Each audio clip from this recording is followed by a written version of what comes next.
Paano nga ba malaman kung buhay ang agimat o anting-anting?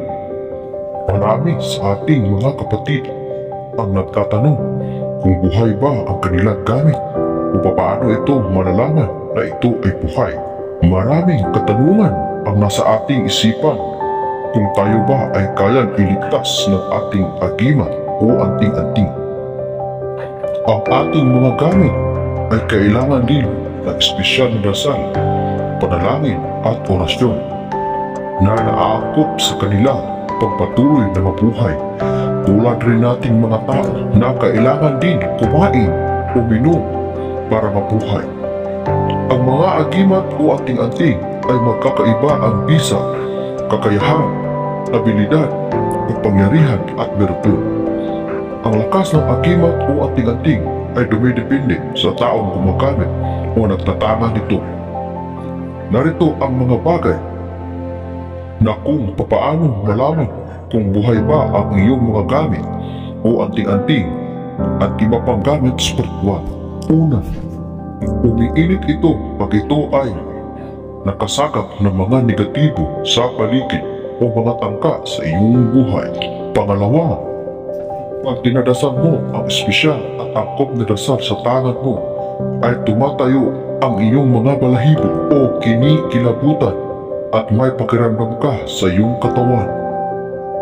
Pangatlo, pag hawak mo ito at iyong pinapakiramdaman ay nimoy, mayroon itong pulso o buhay. Pang-apat, pag una mong suot ito, ay mananaginip ka ng mga patayan o barilan na nagaganap sa iyong panaginip at ikaw ay hindi mamamatay sa iyong panaginip o para hindi kataglan sa iyong panaginip. Yan ay mararanasan mo pagbuhay ang iyong gamit. Pang-6, pag hawak mo ito ay parang may kuryenteng dumadaloy sa gamit mo patungo sa iyong mga kamay at sa iyong katawan. Pang-6, merong mga pagkakataon na ito ay mapapakita sa iyong panaginip o magpaparamdam. Pang-7, pwede niyo po itong ipakita sa mga taong malakas ang third eye dahil kaya nilang makita ang mga aura o gabay ng iyong tangan, maging ito ay masama o mabuti. Pang-8, pag suot-suot mo ang iyong agimat o anting-anting, mapapansin mong lumalakas ang iyong pangangatawan at tumatalas ang pakiramdam at may mga pagbabago sa iyong katawang pisikal. Pang-9, kung buhay ang gamit mo, hindi ka kayang lapitan ng mga masamang elemento dahil kusa silang lalayo dahil sa takot o masisilaw sila sa gamit mo o mapapasok. Panghuli, iyong listahan. Kung buhay ang gamit mo, hindi ka kayang pasukin ng barang, palipad-hangin, tigalpo at iba pang gawang demonyo dahil mayroon kang proteksyon sa iyong sarili. Depende sa antas ng kapangyarihan.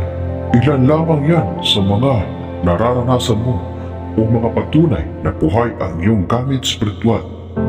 Pwede mo rin itong marilin kung hindi ka kontento sa mga pakiramdam lang at gusto mong subukan ang gamit mo. Pero laging tatandaan na ang ating gamit ay manghihina rin o nagtatampo. Kaya mainam na masusubok ito sa oras ng kagipitan o sa tunay na pangyayari para ikaw ay ililigtas ng gamit mo sa kapahamakan.